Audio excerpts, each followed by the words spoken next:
Welcome to the Whitetail Advantage Podcast with your host, Brett Bovin. Thank you for tuning in and enjoy the show.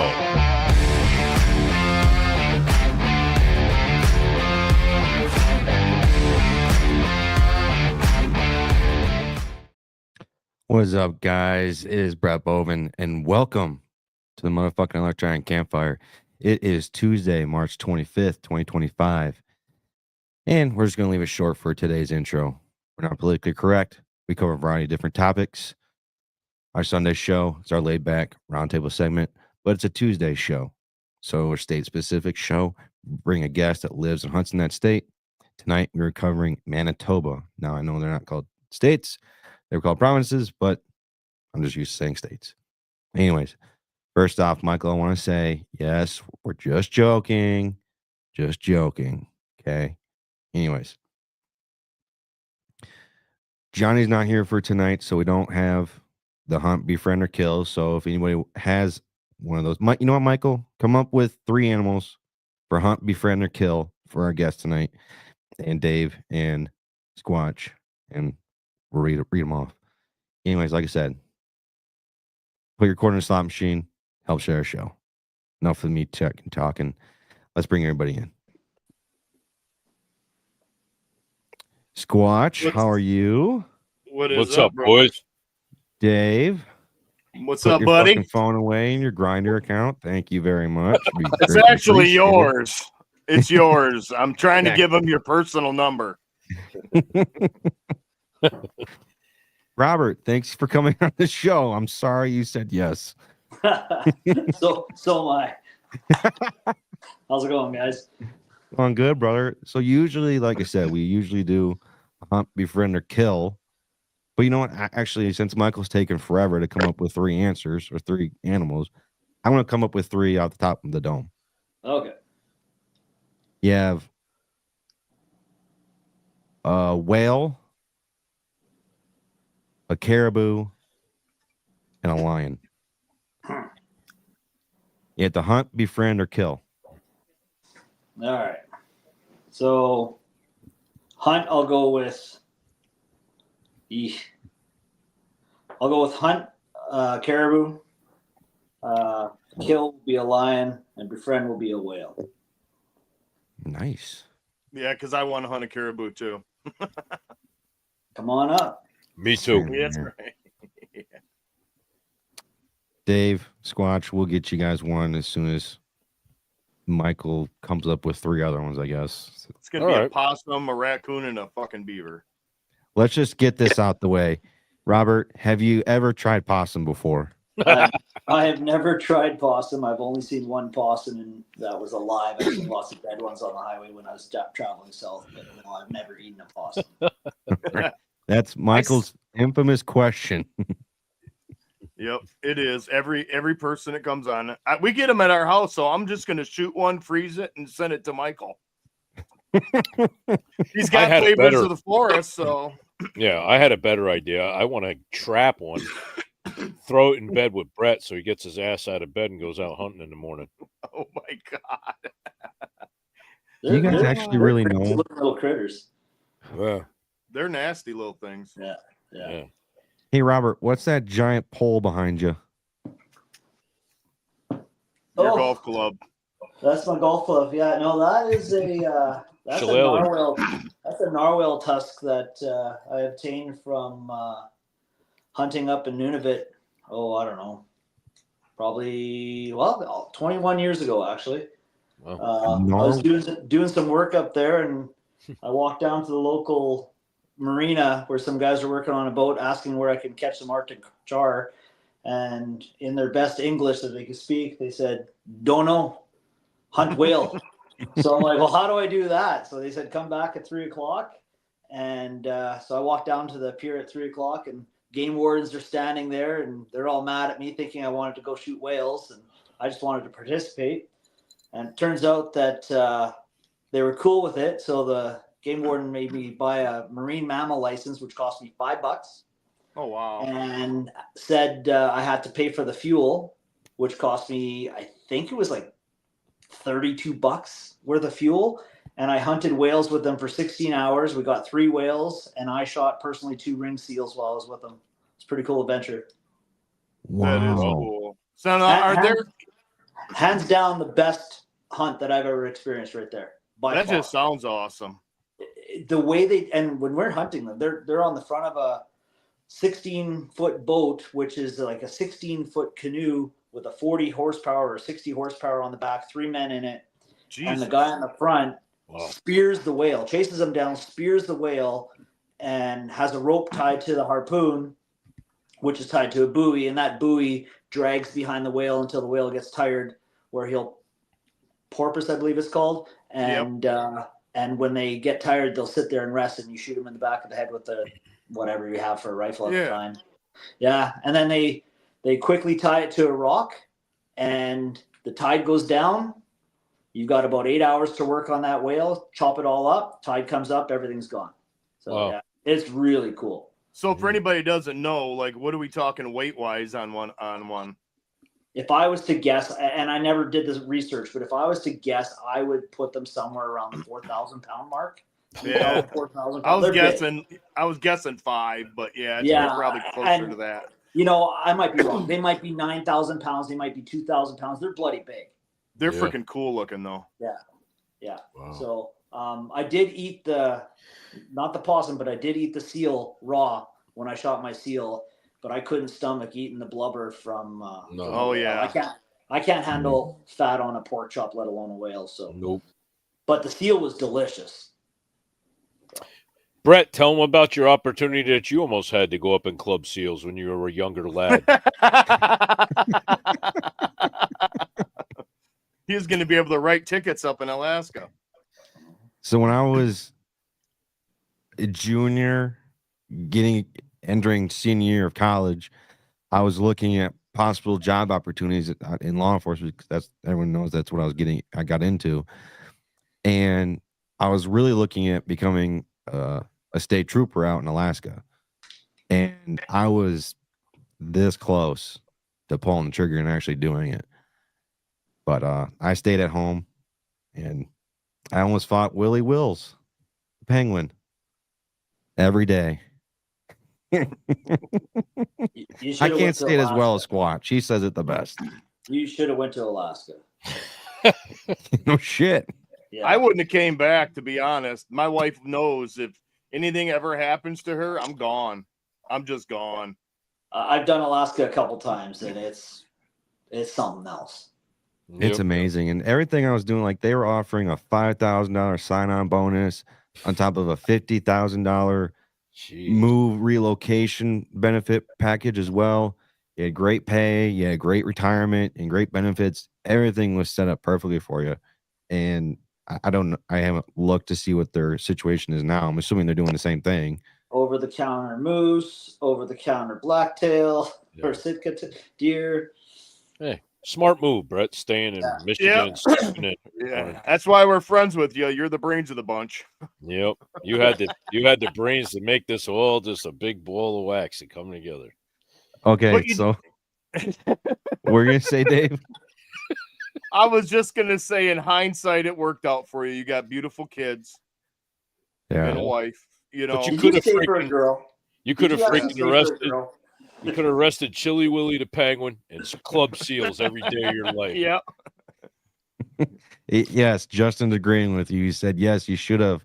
My dream state to live in. If I could only talk my wife into it. LOL. Yeah.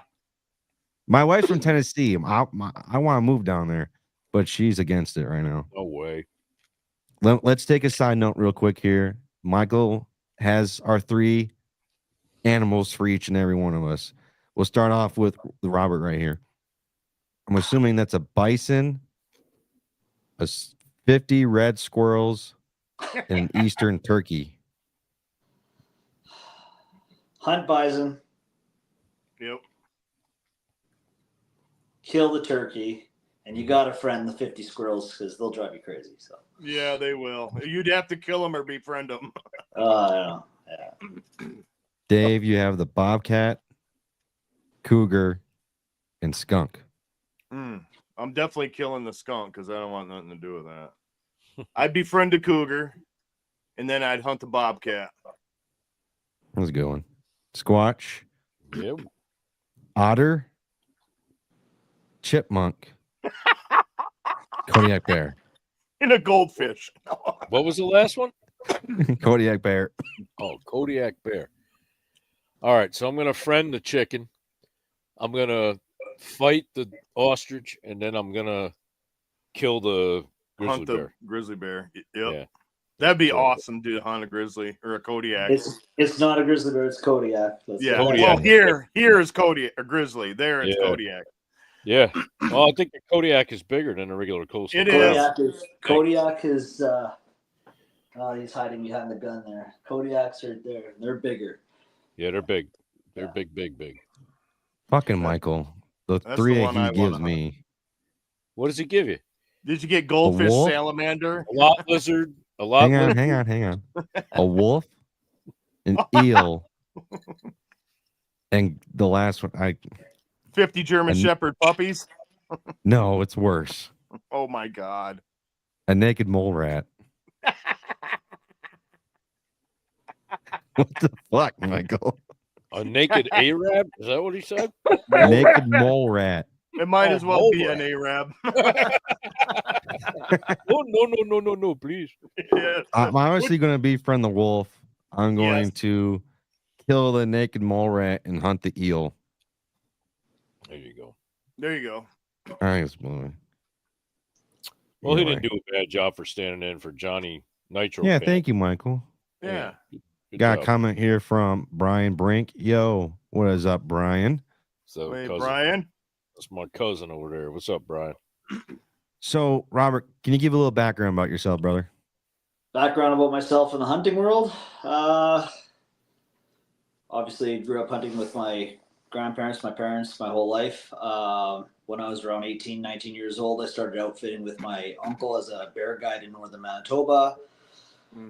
Probably did that for 3 years, and then opened up my own outfitting company that was really small on year one and got astronomically big on year two, where it sprawled from Manitoba all the way to Alberta when we were guiding for moose, elk, bear, whitetail archery, fly-in bear camps, back mountain elk hunts. I probably missed a couple animals, waterfowl, upland bird. So did that until 9/11, and then after 9/11, it kind of trickled down pretty bad with the economy there. So at the time, I had a wife and young kids at the time, so pulled out of that, went back to my trade.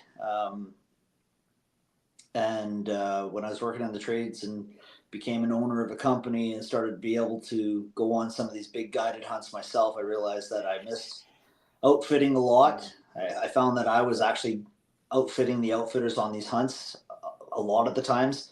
And so then I started brainstorming what I wanted to do, and I decided to open up just a small outfitting camp here in Manitoba, where I'm only taking 6 bear hunters out a year. My area is like 600 square miles, something like that. It's rather large.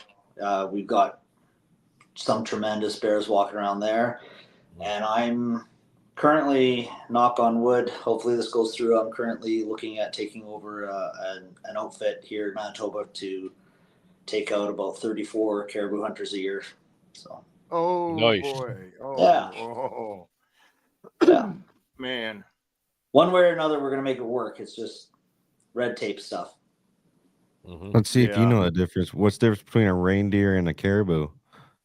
I think it's just the region. I'm not 100% sure, but I think it's just the region.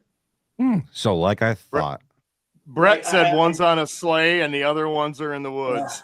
No, I'm surprised Brett didn't say one's got a red nose and rides in Santa's sleigh. Jesus. Yeah, I'm not 100% sure on that. Like, you have the woodline caribou, the barrenland caribou, the mountain caribou, but I think a reindeer is nothing more than a caribou up in the very, very north tip of Alaska, that area there, I'm guessing, or Greenland, Iceland. They've got Yeah. caribou there too, so that would be my guess. I don't think they're a different subspecies of animal. I'm But looking I might it be up. wrong.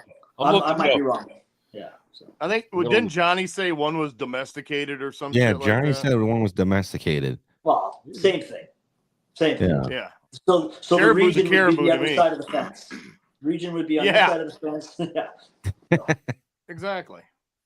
It says reindeer are shorter and stouter and more sedentary than their long-legged caribou cousins. Well, I can tell you something right now. Caribou are not long-legged. Look, man, I'm just reading it off of Google. Google's knows wrong. I don't believe everything I read on the internet. They say squatches aren't real, and I'm sitting right here in front of you.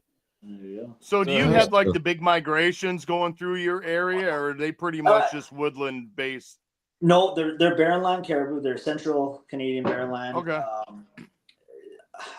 If I was to say, I think 300,000 walk through, something like that. So it's pretty good. We don't get, we don't get those migrations where you look up and there's caribou for tens of miles. Yeah, just a line of them for miles. Yeah, you get the pods of 5, 6, 3, 12, and it's when it's really good. It's those pods are, you'll have one, and then a half mile later you'll see another pod coming, and it's kind of constant. I have seen it where there's pretty much, anywhere you look, you could see 200-300 caribou at a time. But the last few years, it's been, 5 or 6 here, go around the river bend, one over there. You might not see any for 3 or 4 hours, and then all of a sudden there's 50. But there's more than enough to get some booners out of there. So, and the fishing's fantastic. You do a lot of like this. You do a lot of spot and stalk with them.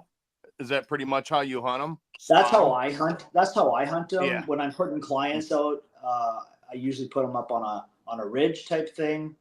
And when I say clients, all the clients that come up to the camp are resident hunters from Manitoba, and we basically rent the camp out with all the fixings for them to use. So you give them little dots on the map where there's a hill or a rise or something, and then they just sit on that rise and wait, and you don't have to wait long. But while they're doing that, I'm usually cruising around in my boat, and I'll go to the very far end of the lake where I'll hunt, and then I'll hunt my way back. And I usually get my animals just while I'm fishing, honestly. I'll be fishing and go, oh, there's a big one. Let's go after that one. And as long as you can shoot a fair distance, you're good. Justin coming. I'm repping the WA merch here in Florida. Justin, you're amazing, dude. Michael's got a question for you, Robert. He asks, have you ever hunted elk? I have hunted elk pretty much my entire life as an adult anyways. I killed my first elk with a bow when I was probably 19, 20 years old. And then I just actually shot one last year, a nice one in New Mexico. So yeah, I hunt elk in Colorado and as well as Manitoba. There's a good draw here. So yeah, hunted elk my whole life, guided elk as well. Mm-hmm. Now, if you're listening to this on the audio version, you have to go over to YouTube and check out this video real quick and look at Robert's wall. There's just monster deer after monster deer. Let's see if I can. Look at that. I gotta go this way here. Oh yeah, that one's cool because I like how that one it starts to form like your regular typical bee, and then it just kind of shoots straight up. This one here. Yeah, I like the characteristic of the main beam, like how the antlers are. I shot that buck in his bed with my muzzle loader at 2 yards. I snuck up on him. He was bedded down, grunting at some does that he had with him, and I went on. I guess you guys would call it a bluff. It was just like a high field, and it dropped down into the valley. And when I was walking across that field, my father was on the highway, and he was signaling me which way the deer was. So I'd walk this way on the field, walk that way on the field, and then he would drive by and, okay, it's right there. So I kicked my boots off and I did the stalking walk in the mud and snow, and I come to the edge and I can hear him grunting, and I'm looking for him, and he's literally 2 yards from me. I didn't even put the gun up to my shoulder. I just shot. So. Hey, Brett, did you notice he said he shot that deer 3 yards away in its bed, not lying in his bed? He might have been lying. Those are words of wisdom to live by when you're actually hunting. You get out of bed to kill deer, not sleep in because you had too much tippy cow the night before.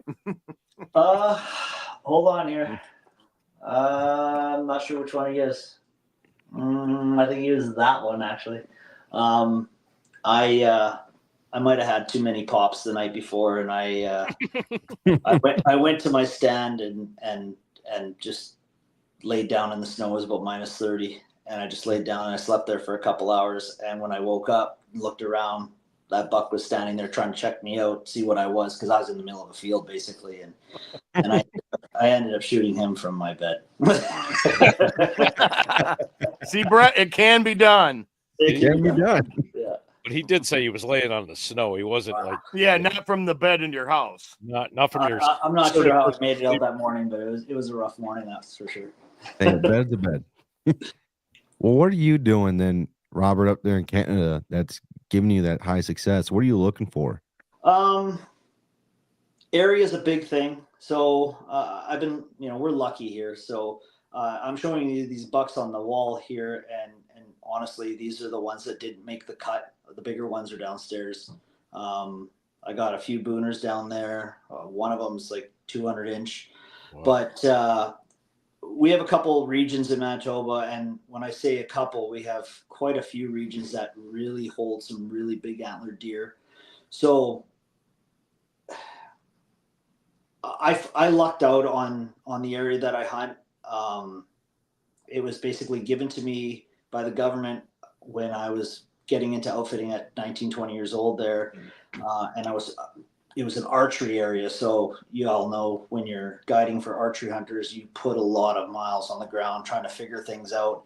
And I didn't have things like HuntX back then. I would literally paint a picture on, I'm very drawy. Everything I do, I draw. So I would draw the field, and I would draw what I think the wood lines are that lay on that field. And I would start walking trails, and I would draw on that wood line where I thought the trails would come out and intersect. And so that's basically what I did back then. And then of course, year after year you tweak and you add, and I'm finding after 30 years of hunting the same area, I tweak where my stands are. But when I say I tweak them, I'm moving them 20, 30 yards. I'm not moving them 800 yards. I figured it out 20, 30 years ago, and I just kind of bump along. So yeah, I want to say that I'm good at it, but I don't personally believe I am. I just think I put a lot of time on the ground, and I rely on a lot of information that I gathered 20, 30 years ago. So. Are you archery hunting, rifle hunting, do a mix of both? Well, back in the day, I was archer hunting a lot. So in Manitoba, up until I think it was about 15 years ago, you were allowed to get whitetail tags. You would get an archery tag that you could shoot a buck or a doe on, muzzleloader tag season, and rifle. And about 15 years ago, they collapsed it to one buck tag, and you could buy an antler list and maybe another antler list or something like that. I'm not a huge fan of deer meat, so I don't generally go for that. But because of that, I want to say I'm still a bow hunter, but I'm technically not, because I rarely shoot an animal with my bow these days. And I don't, because I only have one tag. So if I go out there with my bow and I see a 160 plus, he's getting an arrow thrown at him. If I go out there with my muzzleloader, same thing. If I go out there with my rifle, same thing. But I don't want to burn my tag on a 145, 150. If it's a 145 4x4, he's getting an arrow. Yeah. But I have an opportunity to shoot a 200-inch deer. Yep. And we all want to hunt the rut, and the rut's rifle season. So yeah, I could be a diehard and hunt the whole 3 months with my bow, but I also like shooting things at 800 yards away as well. So I'm with you. Yeah, I hunt the seasons. I don't generally stay inside when it's crappy out. I hunt a lot. So yeah. And then I'm working during the day. Like in rifle season, I I live 2 hours away from where I hunt. So literally come home, play hockey, midnight, jump in my truck, drive the 2 hours, sleep in my truck, wake up, hunt the morning hunt, drive back at work for like 10:30, 11 o'clock. As soon as if I can sneak out in the afternoon, I'll be back out there. But usually I'll do that morning hunt because that's what I find is the better opportunity. So meanwhile, I think I shot more deer in the evening. I don't know. So. Do you utilize trail cameras? I do. I do more for bear. I used to do a lot of trail camera hunting 10 plus years ago. I kind of got out of it, and maybe now with the cell phone cameras, but we don't have great cell phone service up here. I found that checking my trail cameras obviously is exciting. You get to go there and pull your card, and it's like, I don't know, it's like Christmas every time you pull a card. But I found I was just putting my feet on the ground too much during that pre-rut season there. So I just said, you know what? I know what's here. And I really don't care if there's a 180 compared to a 170. I have my minimum that I'm going to shoot for size, and it's usually 160, and you'll shoot the 155s in there, but you'll also shoot the 165s in there, and you might sneak a 170, 180 out of there once in a while. I know there's big deer in the area, so I don't necessarily need to know that he's walking down that exact trail because I know where the does are. I know where the food is. Yeah. So it's a yes or no. I kind of did it a lot, and I pulled away from it. Mm-hmm. Yeah. Mm-hmm. Yep. I noticed when the old SD card style cameras, I was utilizing them a lot, and it did help my strategy on attacking, the deer and getting on them sooner, maybe in the early preseason. And, I was able to get setups where I wanted them. But of course, deer around here anyway, they'll change their patterns up a little bit the further they get, into the winter. And the stuff I was learning from a camera that had an SD card, I was actually teaching the deer a little bit more about myself. Yeah. I would try to leave the camera alone as long as I could. But now with the advances of having the cellular cams, I leave them out all year. I do a lot of watching when fawns are born. I'm watching what predators are around, and I'm watching how the deer, mitigate through the property through all times of the year. And that helps. And I'm not touching anything. I'm staying the hell out of there. I'm leaving things alone. And I totally get it, man. Where you are, you don't have a service.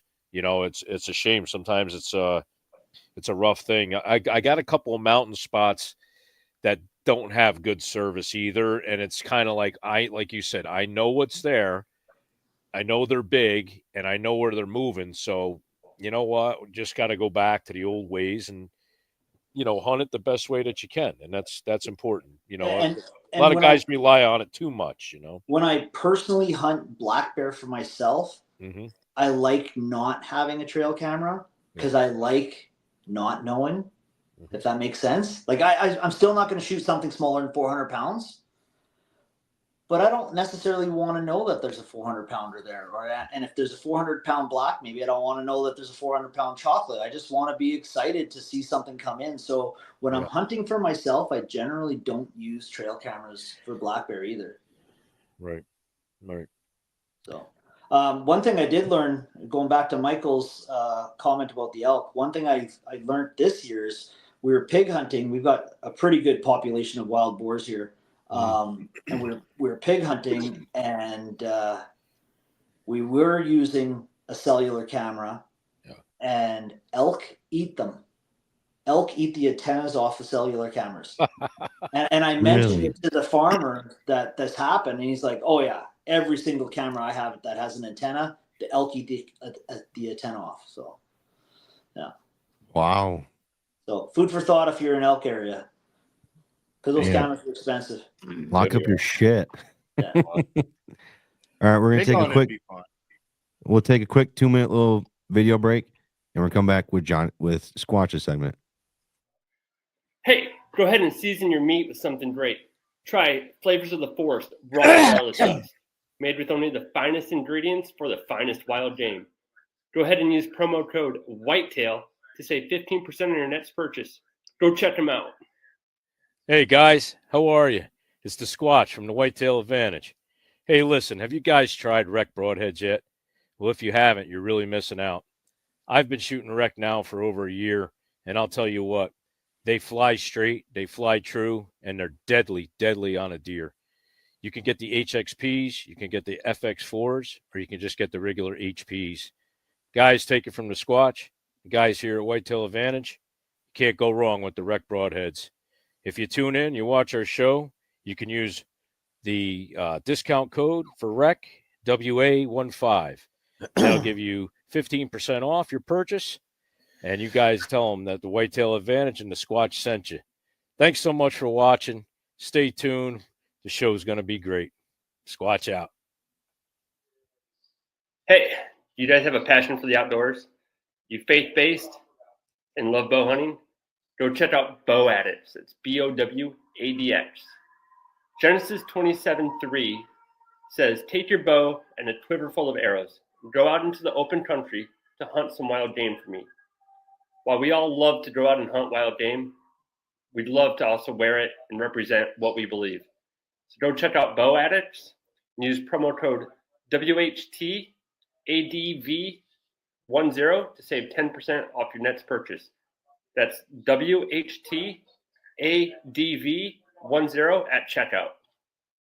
Tell them the Whitetail Advantage crew sent you. I would like to apologize to you, Robert, and everyone listening and watching the show right now. Squatch is an idiot because he unmuted his microphone and you could hear the I unmuted it? Yeah, because you're an idiot. Your deal there? I heard something. Oh, Yeah. sorry about that. He was coughing up the cum out of his throat and he kept unmuting himself, and I was muting him back to mute him, but then he was unmuting himself like a dumbass. I just heard want moaning. to say I'm sorry. I heard moaning. It's my mating call. Yeah, brother, dude. I apologize too. Sorry, guys. I didn't know that was happening. It's okay.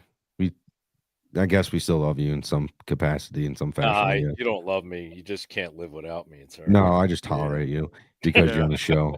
He just uses you for your body. Yeah. In more Anyways, now ways than one. we're on a new segment right now. We're on Squatch's segment. What not to say to a game warden.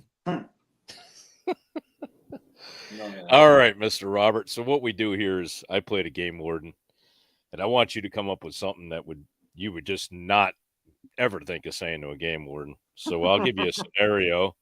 We'll put you in a little scenario, and we're eager to hear what you have to say. So let's start out this one by saying, I saw that narwhal you shot or fished for out there, and we noticed you were a little inebriated when you were out on the bow of the boat trying to get him, and you actually didn't shoot him. You actually slipped and hit him with a 6-pack of beer and knocked him out. And that's illegal where you're doing that. So we need to know what you have to say for yourself about all that.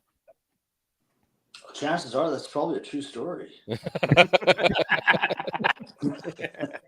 Probably happened, actually. You know what? In my younger years, there was probably a lot of truth to you catching me have a 6-pack on the boat. I don't generally do it so much anymore, but back then I did it a lot. So I'm sorry. Yeah. You can go. One? You as long as you yeah. Okay, you can go now. Yeah. You want a beer? Oh my gosh. All right, so I'll throw another one at you. Oh boy.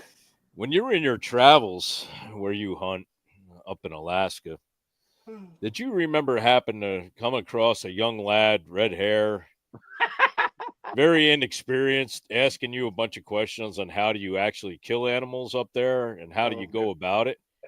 And you took him along. I think you took him along on the trip. We saw him with you. and you actually put a gun in his hand. Now, he swears up and down he doesn't use a gun, and he hadn't taken any safety classes. What do you have to say for yourself about taking our young lad, Brett Bovin, with you on this trip? Yeah. Well, if you didn't say a name, and I'm sorry if anybody from up there is watching this right now, but if you didn't say the name, that is quite close to my experience hunting mountain goat in Alaska on the top of the mountain with a little redhead who was very inexperienced. So I'll just call him Brett, but just call him Brett. Yeah.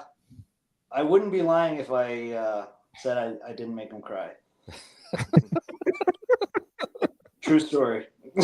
It might have been Brett. He cries a lot. He does cry a lot. He cries a lot. Cry? He cries a lot. He's to us. crying right now. Yeah, he's crying right now, saying, "Why did I bring these two assholes on this show? Yeah, cry that I have to deal with you guys. Why did I bring a guy that clears his throat in the middle of the break when I thought I was muted?" I have a friend who's probably tuned in right now, and she was with me on that trip, and she'll vouch for me, but I had that guide crying on the top of a mountain. Oh, man. So, Well, that's all I got, but thanks for playing along. there you go. Thank God that segment's over. All right, let's move on now. Robert, I like asking this to start off the questions with the states. What's the terrain like there? A little bit of everything. We don't have mountains.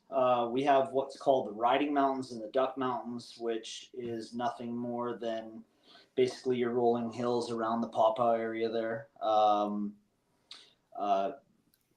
Southern Manitoba is prairie grass style oak thickets, a lot of poplar trees, but it's for the most part very flat, and crop fields with river bottoms that we hunt. And then when you get mid Manitoba up, it starts turning into birch trees and poplar trees. And then when you get a little bit further from that, north and northeast, it turns into boreal forest where it's just nothing but pines and swamp and water until you leave Manitoba and go to Nunavut, where it's just nothing but water and rock. So we have a little bit of everything.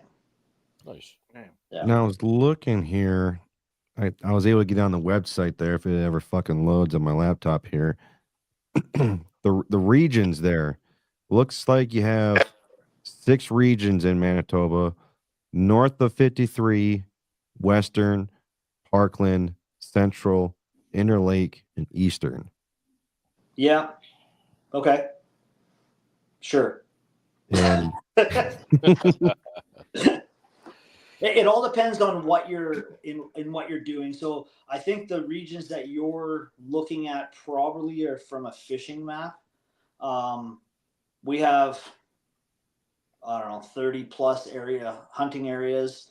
If you're hunting migratory birds, they split the province into 4. If you're hunting big game and upland birds, they split it into about 30 some region. And then the map that you're looking at is probably more for the fishing community, which is those 6. I think there's 6. go back to your story about making that guy cry. Stephanie commented, we had to guide the guide in Alaska and wipe away his tears. Oh my gosh. So I feel sorry for the guy a little bit. He was a young guide. He was just getting into it.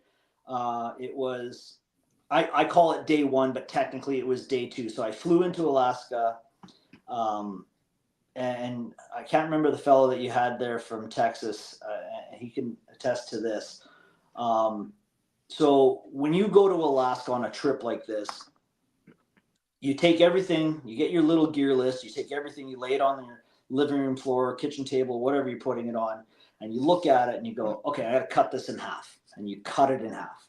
Mm-hmm. You pack it all up and you get onto the plane, and I'll tell you a little bit here. So we're getting onto the plane in Manitoba to fly to Alaska.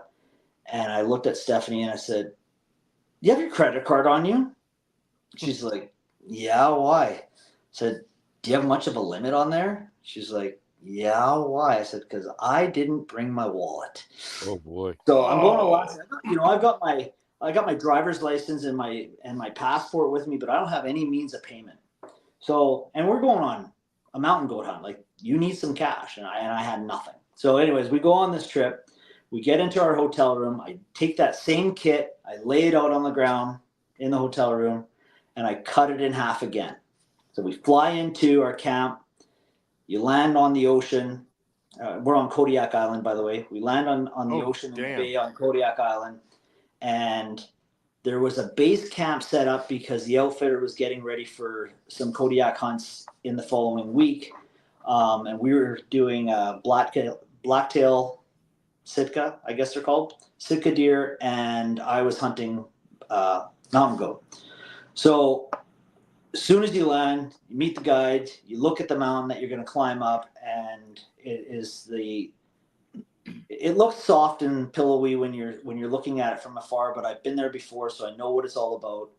And I looked at that kit that I have to carry, and I dumped it on the ground, and I cut it in half yet again. So now I'm literally like, a quarter from when I started off of weight, and you put that kit on your back, and it still feels like it weighs 100 pounds because the terrain sucks. So we make our way up the mountain, get above the tree line, find a place to set up camp on the side of a hill, set up camp, wake up in the morning, and I look up the hill, and there's literally a 12 plus 100-pound Kodiak standing where we want to hunt. So I'm like, okay. So he starts working his way down to us, and this kid outfitter, I won't throw his name out there. I was gonna, but I won't. Nice enough guy. So he's like, well, there's bears here, so there won't be any goats here. I'm like, well, there's bears everywhere on this island, so the goats got to live somewhere. Yeah. And we see another Kodiak up there, a female, and above her, about 880 plus yards away, there's a goat standing there, and he's big, like really big. So I don't want to shoot 800 yards at him. They have a rule not to shoot anything further than 200 yards. Me being a prairie boy, we shoot 500 yards all the time. And all my rifles that I do this are all custom sniper rifles that a guy here builds. And I let that goat come down to about 500 yards. Said to everybody, okay, I'm ready. You ready? You're ready. Okay, everybody's ready. Send it. Take the shot. Goats don't flinch when you shoot them, so you can't tell if you hit him or not. But now he's running, so I figured I hit him or hit a rock beside him. And he does a J hook, and he's running back up the mountain. I take another shot, and he disappears. And I look at everybody. I'm like, did I hit him? And the guy's saying, yeah, I think you hit him, and whatever. Yeah. So we go up this hill. It's about 480 yards up this hill, and we get to the top. And the mountain, let's see if my camera's here. The mountain is like, I want to say about a 45-degree going up where we shot from. And the other side is like that. And he was standing on the top, and he fell off the backside of that mountain. And with the rangefinder, I figured he was around 1,250 feet straight down. And there's no way to get to him. Wow. So the guide is radioing the outfitter. The outfitter is going, he's done. It was his choice. He pulled the trigger, cut his tag, the hunt's over. And I said, well, that's fine, but I could see him. Let's go get him. And they're like, nope, it's not safe. I said, well, it's safe because on the far mountain, there's a tent on the top of the far mountain. And so they got there. So all we need to do is get to that tent somehow and come back down. So after this poor guy's caught in the middle, and the outfitter's saying, no. And I'm saying, fuck you. Yes. I just spent 10K on this. Exactly. I'm going to get this goat. And they're fighting back and forth. And the poor kid's caught in the middle on his inReach, texting both people and trying to relay the story. And I said, here's your choice. Either we walk down and get it, or I'm taking a helicopter down and get it. And he goes, well, you're not allowed to fly a helicopter to pick up game in Alaska. I said, no, but a game warden can. And I paid for this hunt, and that's where my next call's going. So long story short, 4 days of hiking, 3 or 4 days of hiking, 3 days, 3 more days of hiking in the pouring rain, I got my goat. So, Man. but it was grueling. Well, for 10 grand, I'm getting that shit too. Yeah, so I lost the cape, obviously, with the slippage and whatnot, but I've got the horns. I could pick up a cape and mount it. But then to kick it all off after that, the outfitter wanted to pull the pin on the hunt because he knew there was some weather coming in. And I said, no, fuck that. She has deer tags, and we're going to hunt deer now.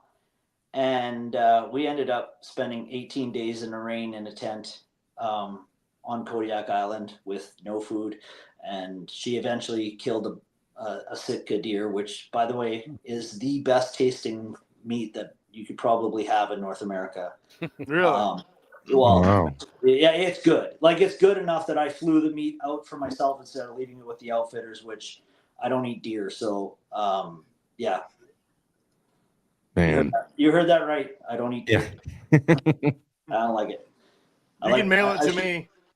You know what? I shoot enough moose and elk and caribou that I don't have to eat deer. So, Robert, that's one of my Alaska trips. Oh. The other one, I shot a Kodiak there, and I got into crazy good shape to do it, and I ended up shooting my Kodiak like 200 yards from my tent and never left the tent in 5 days. So, yeah. Damn. Yeah. Oh, wow. crap. That's awesome. Yeah. All I see is ass right now. I lost my train of thought right now. That usually does it to you. It does. Oh, I got sidetracked. Get all Robert, side twisted up. Robert, what are the license fees there for non-residents?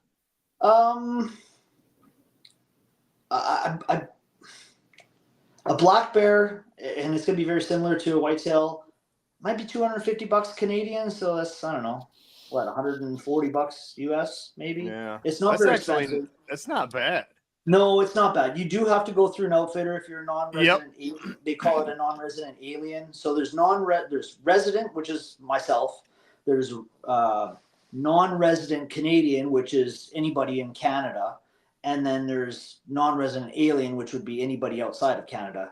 So anybody who's outside of Canada who wants to hunt big game has to go through an outfitter in Manitoba. And I think probably for most of the provinces, to be honest, as far as I know anyways. I think you can hunt deer in Ontario over the counter as a non-resident alien. I pulled up the Manitoba book for 2024, and it looks like for a non-Canadian resident, it says it's $237.25. Yeah. That's like fucking amazing. Yeah. Oh, that's great. So that was for a non-resident Canadian or a non-resident alien? All it says right here is non-Canadian resident. Okay. So that would be the alien. Yep. Yeah. Yeah, it's not very expensive, and I think there's a $100 allocation fee as well that comes along with that when you go through an outfitter. Because they allocate the tags to that outfitter, so it's $337 US, which is I think the dollar is like $1.50 right now comparison. So it's multiply that by 0.9 or 0.69, and you got your number.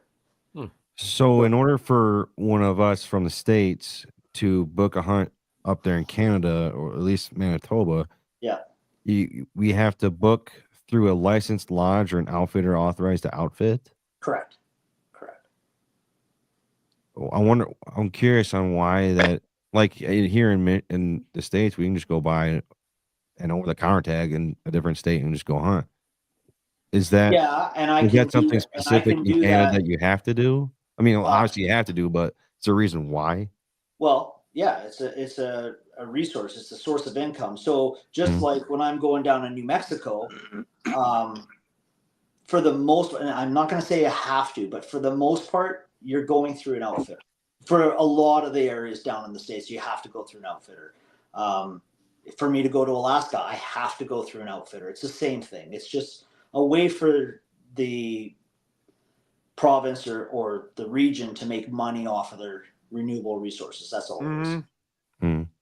Now, do they offer basically guided hunts? Outfitters, do they offer that, or is that? No, you in Manitoba, I can only speak for Manitoba, but in Manitoba, I legally have to take you to what's called Trails End. So you jump in my truck from the camp, we can drive down the highway together, and if that trail that leaves the highway is your walking path to your tree stand, I can leave you at the side of the highway. But if it is a gravel road, I have to take you down that gravel road. They don't want non-residents walking the earth here for whatever reason. So, you have to be dropped off basically at your tree stand and picked up from your tree stand. Okay. Gotcha. Yeah. Michael's got a question for you. He asks, what's your gun laws up there? They're not as bad as you guys think. We up until let's see. There's multiple levels to this. So, we're not allowed to have things like machine guns. We have a long laundry list of prohibited weapons now, especially with the last government that's in power. They used COVID to ban a whole lot of weapons in Canada. Mhm. And they were able to do that because when COVID hit, they put Canada in a state of emergency. And when they were able to do that, they are basically allowed to write their own laws without a vote.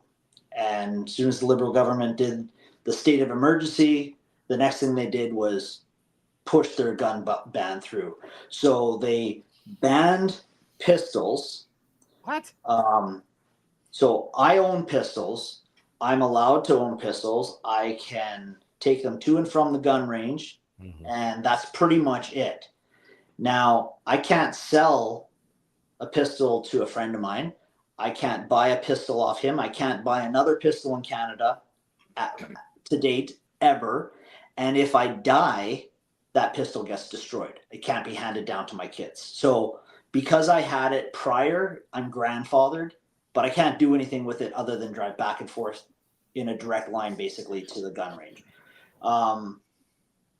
The rifles, if you're buying a normal style hunting rifle, you can get away with anything. So you're basically you guys are banned for AR platform style rifles. Yeah, but yeah, but this is okay. This is a sniper rifle for the Canadian military. It's called the PGW Timberwolf. Nice. It's chambered in a 338 Lapua. This is what I use for deer hunting, by the way.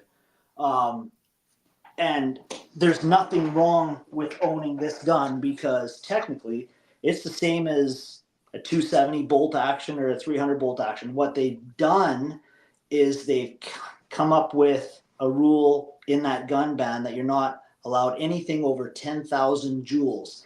And 10,000 joules of power is, if I was to guess, maybe 7,000 foot-pounds of energy, maybe.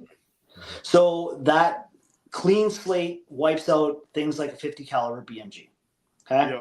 So not that anybody here needs to have that. Nobody needs to have a gun like that. But I want one. I actually had one ordered when that ban was coming through and I had to cancel my order. But it does take away some of the guns, and I don't want to say this for a fact because I don't know the math behind it, but I believe like a 416 Rigby would be wiped out because it's too powerful, but don't quote me on that. But you get the idea. There is some African style firearms that we're not allowed to have anymore. Now you're not allowed to carry a pistol when you're guiding? No. Really? We've never been able to do that. There'd be a few people that would have a permit if they were in, polar bear areas, stuff like that. You used to be able to get a permit for that, but just like when you have any permit with any bunch of civilians, there's going to be one jackass bringing it into a bar, being an asshole, and kibosh, right? So,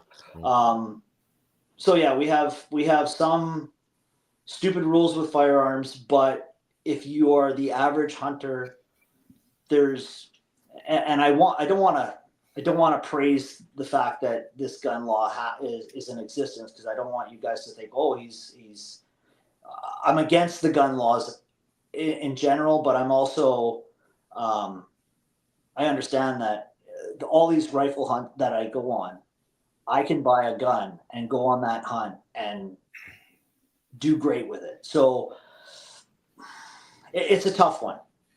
I think how you fix the problem in Canada, myself, this is my personal opinion, is don't ban the guns for people who are legally allowed to own them.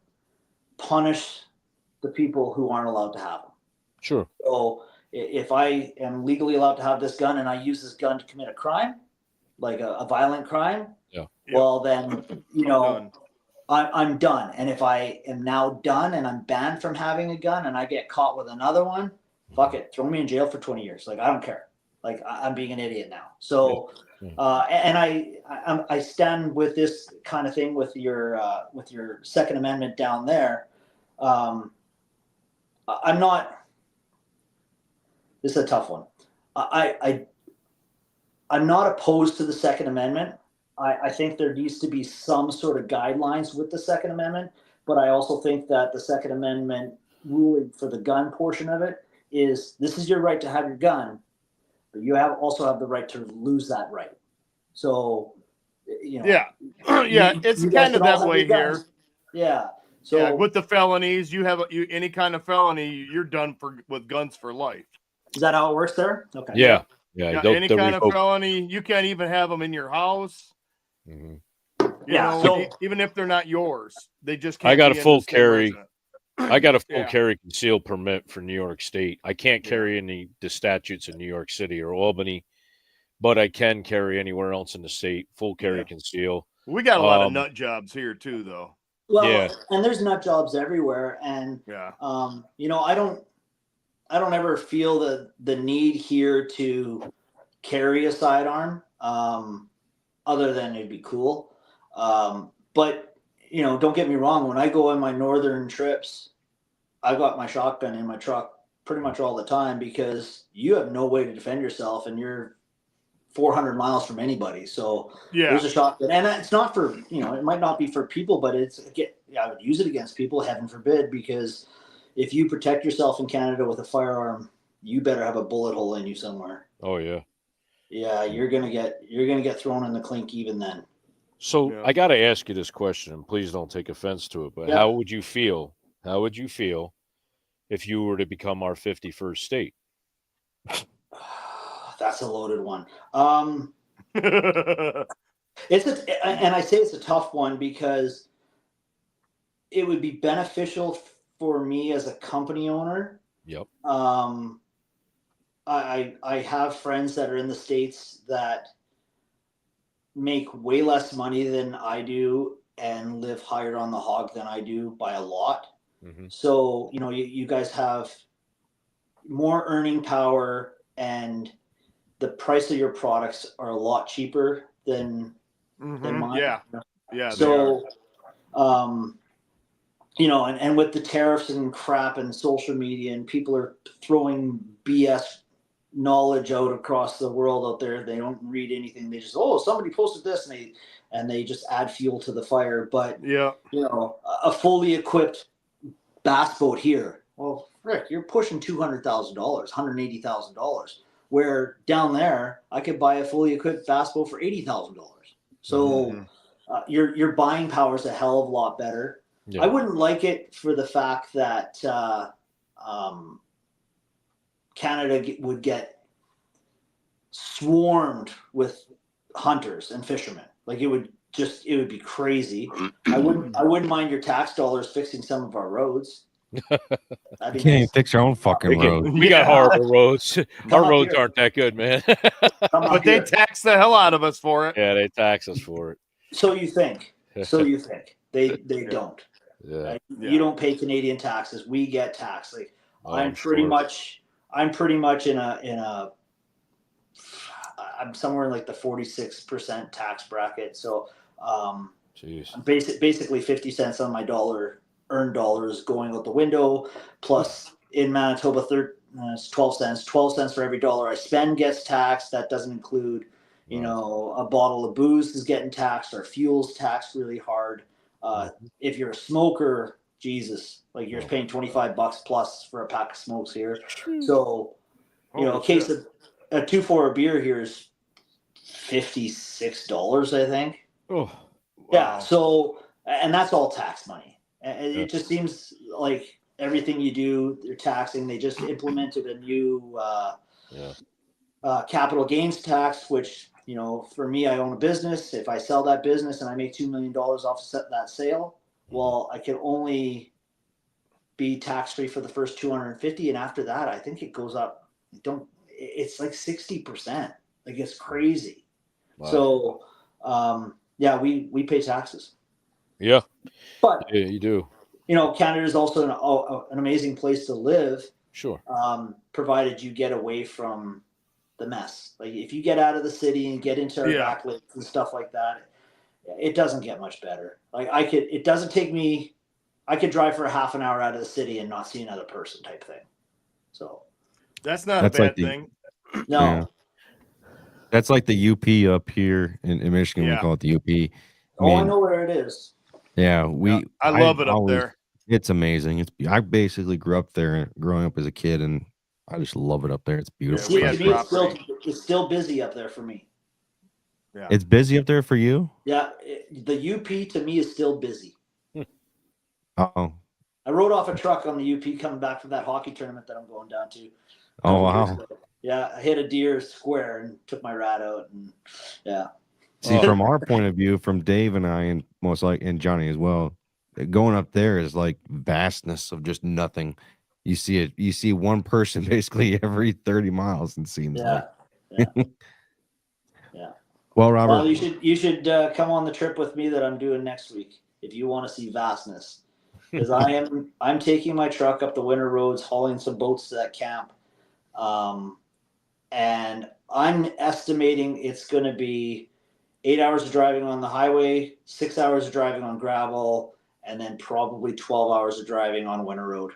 So, man, and you got to bring all your own fuel and food and whatnot, place to stay. So it'll be an adventure. Before we get to our rapid fire segment here to round up for tonight's show, we got one last question for you from Michael. It looks like he's asking, how much is your ammo? Well, I shoot some pretty high-end stuff. So, I believe a box of like my 28 nozzlers, for example, a box of 20 is $170. Wow. My 338 Lapua, anywhere from $200 to $300 for a box of 20. Wow. Holy shit. Yeah. If you get into like a 6.5 or 30-06, you're probably paying $57 a box, somewhere in there. Yeah, that's in the neighborhood here. I pay $76 a box of 20 for Sierra Match for my 338 Lapua. Okay. Yeah, that doesn't happen here. You squeeze the trigger.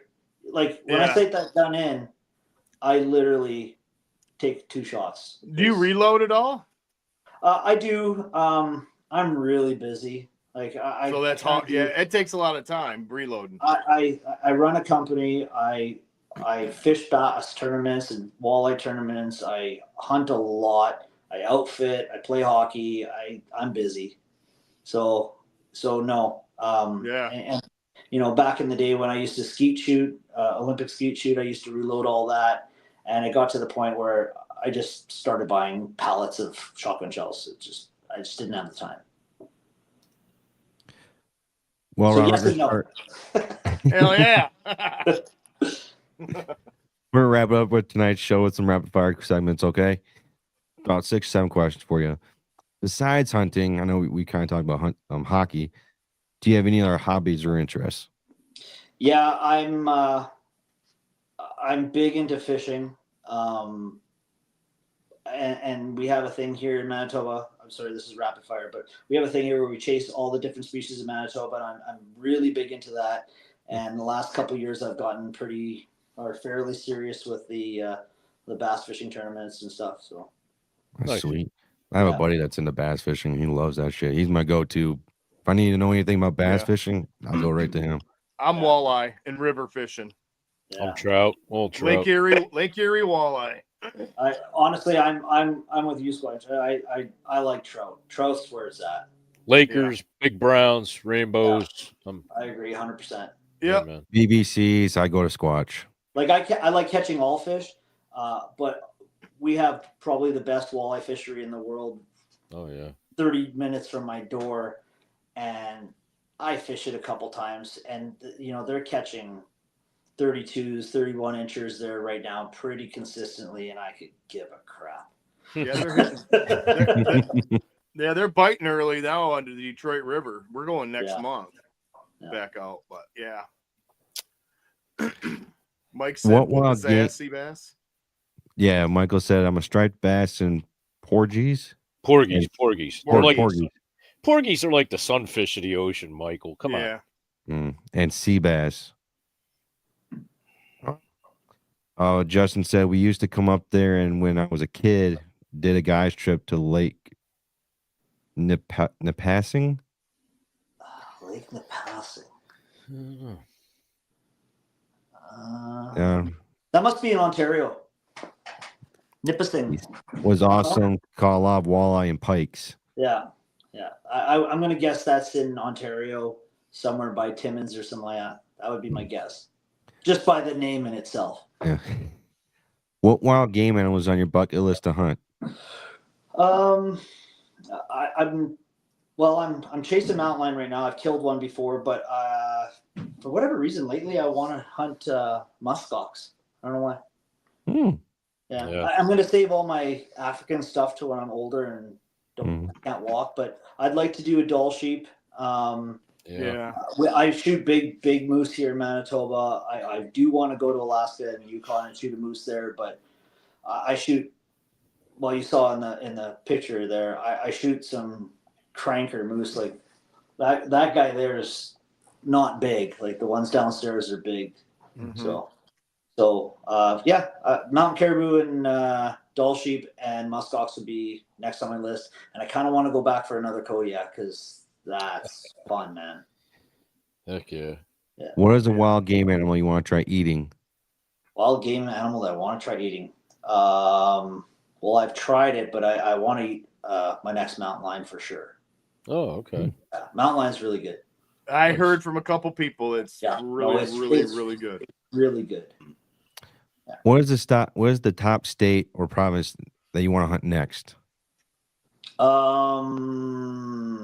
Well, since I say muskox, actually, you know what? Northwest Territories is probably where I want to hunt next. Mountain caribou, muskox, and probably a moose up there or something like that. Doll sheep. Doll sheep's expensive though. Is it? Yeah. $40,000. Oh. What's a Kodiak? I know Kodiak bear hunts are freaking ridiculous. You know what? Too. I got lucky. I booked my trip with the outfitter years and years ago, and at the time, I think he was selling his hunts for about $12,000. And he holy shit expensive or holy shit cheap? Holy shit cheap. I was seeing them for $40,000-$50,000. Yeah, they're not that much. But it took me about 4 or 5 years to draw, and he held the price for me. So I shot my Kodiak for $12,500, I believe. Holy crap. I think the tag was $4,000 though. Wow. The tag was really expensive. Wow. Yeah.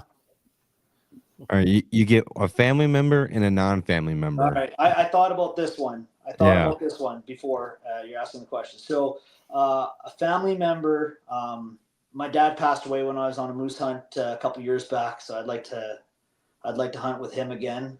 And then I lost two really good friends who I hunt with. So one fellow's Eric Crook. He's from the Michigan area there, and there's a Manitoba legend by the name of Randy Bean, who passed away from cancer last year, and he is he's a hell of a man to be around. So I'd like to hunt with him again. That's awesome. That's cool, man. That's really cool. Nice. Yeah. Mm-hmm. Michael says for his non-family member, it'd be Donald Trump. Yeah. Oh yeah. Michael, I'm gonna give you some advice. If you're gonna hunt with somebody, make sure they can pack out. their meat. Yeah. Justin wants Joe Biden. I do a lot of my moose hunting with that girl that posted on here, Stephanie.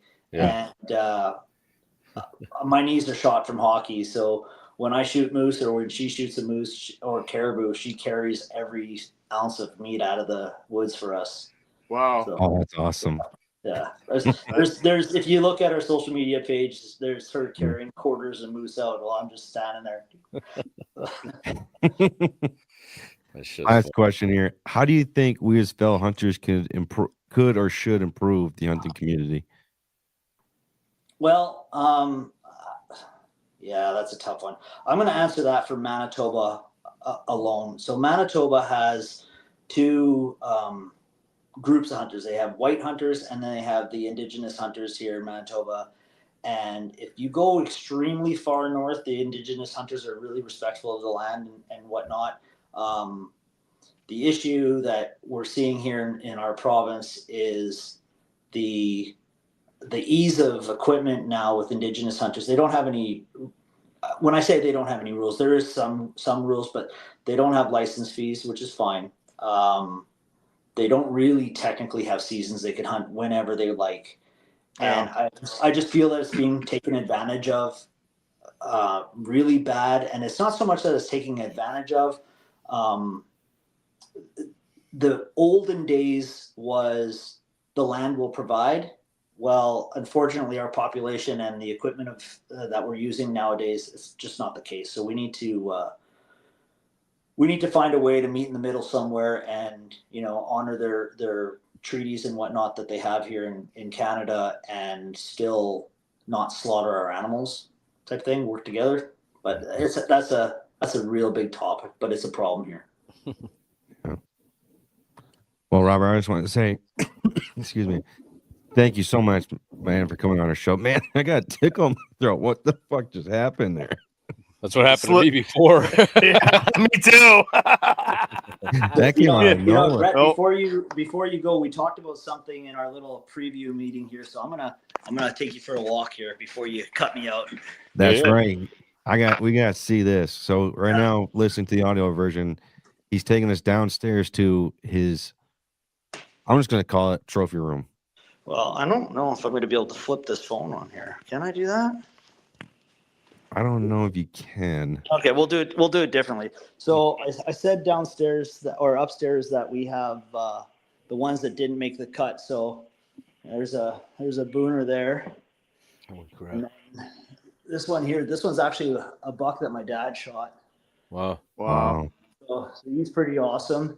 Yeah. And then up there you got a tremendous 4x4. Honestly, I can't remember what he scored, but he's in the high 150s. He's a great 4x4. There's a 57-inch bull moose up there. Yeah. And then Awesome. This one here is kind of funky. And he didn't actually make book, and he's huge. Yeah. He's got a lot of mass. Yeah. He's got the webbing, and then this one has 202 inches of horn on him. Wow. So that's my pride and joy right there. Yeah, it's up beautiful. until I shot this guy here, which I just threw on the couch. Freaking giant. Yeah, he's like 64 inches wide. He makes Boone and Crockett here in North Manitoba. He was number 2 in the province when I shot him that year. Wow. So yeah, he's pretty cool. And then if you look up here, you'll like this. If you look, so I got the, how do I do that? There's a deer up there, and there's a moose here, and there's a void here. Mm-hmm. Yeah, that's my 173 that fell off the wall. Oh. Yeah. He's downstairs. He's broken. Oh my gosh. That's. And when that happened, got to get fixed. Yeah, when that happened, my girlfriend was home alone, and it happened in the middle of the night. So, I'm sure she was not impressed. Freaking out. Yeah. I don't know. Reaching for your 338. Yeah. There you go. Well, thanks for that tour, man. You're just amazing. Freaking awesome work, man. And then you got, I've got a cabin as well that looks just like this. And then I've got my shop that has all my elk and caribou antlers up in there, and I even got some at my office now too. So That's awesome. I need more places to hang things. Robert, thank you so much for taking us a tour of your house and your collection of deer there. Amazing work, man. That's awesome. For people that want to reach out to you and follow along your journey, how can they do that, man? If you look at, you could just search me on Facebook. Pretty much everything goes on Facebook, just Robert Karpiak with a K. And then my outfitting company is Target Species Outfitting here in Manitoba, so targetspecies.com. And you can book a hunt if you like, but we're pretty much sold out indefinitely. So, wow. Like we only take 6 guys out. I want to, just like the fellow that you had, I think it was Bogan, I believe, from BC. Bogan. He and I are very similar in the fact that I have a region, it produces tremendous animals, and it's 600 square miles, and I'm only taking 6 bears out of there a year. Everybody has an opportunity at pretty much a 375 pound plus bear every spring. So I kind of want to keep it that way. So I don't want to shoot it out. So 6 is where I'm keeping it. If I want more tags, I'll buy a different region. There you go. There you go. Yeah, simple as that. Dave, how can people reach out to you? Excuse me. I'm on all the social media. I'm on, of course, Whitetail Advantage, Facebook, Instagram, and of course on YouTube. And also like to do a shout out to XOP for coming on, and yeah, man, PSC Archery as well. So, Squatch, how about you, man? All right, I'm going to do it a little bit backwards. You can find me on my YouTube channel, Outdoors and More with the Squatch. Of course, on Instagram under the same title. You guys all know you can find me here 8:30s on Sundays and Tuesdays with Brett and good old Dave and good old Johnny and Mr. Bovin. And you can also catch me on the Garden State Outdoorsman with Mike Nitre and Frank Mystica. I'm looking forward to a special day that we got coming up with the Boondocks. I'm just going to leave it at that. Mm-hmm. Yeah, I'm just going to leave that. Well, thank you guys for coming on the show. Robert, thank you for coming on the show, man. Greatly appreciate it, man. Yeah, it was awesome, bud. It was awesome.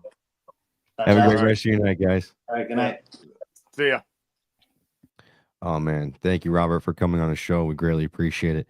Now, that's going to conclude another episode of the Whitetail Advantage Podcast. I want to say thank you to everyone that's tuned in for tonight's show. Last couple of things. If this show made you laugh, made you think, gave you new perspective, please hit that like and subscribe button. If you're listening to this on the audio version, please give us a 5-star review. And also, we want to hear from you guys. Is there something more that you want us to do? Anything less you want from us? Anything you want us to possibly do differently? We love honest criticism. Please let us know what you'd like from us. We do have some videos coming up with product reviews, hunting videos. We do have all that stuff coming up. So if that's something that you're looking more forward to from us as well, we do have those in the works. So be patient with us on that. Our audio versions of our podcast gets released on Mondays and Wednesdays at 5 a.m. Eastern time, so stay tuned for that. And thank you to all the men and women in the military. Thank you to all the police officers, firefighters, nurses, the doctors, basically everyone in public service. I want to say thank you to your service. Last but not least, put that cord in that slot machine, and see everyone next time.